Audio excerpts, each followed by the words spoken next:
ছোট্টবেলায় কে এইভাবে জোরে জোরে চা দিয়ে খেত, আমি এখনও খাই।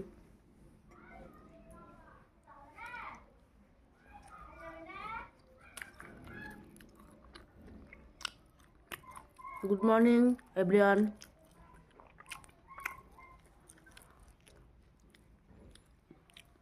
ভোরবেলায় উঠেছিলাম, এত শরীর খারাপ করছিল, আবার শুয়েছি আর উঠতে পারিনি।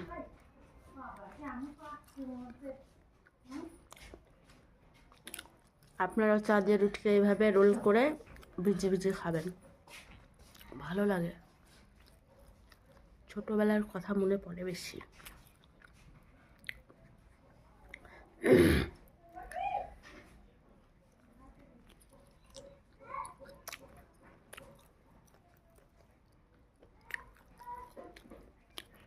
মুড়ি আছে, চা আছে, বিস্কিট আছে, আগে আমি রুটিটাই খেলাম। বাই।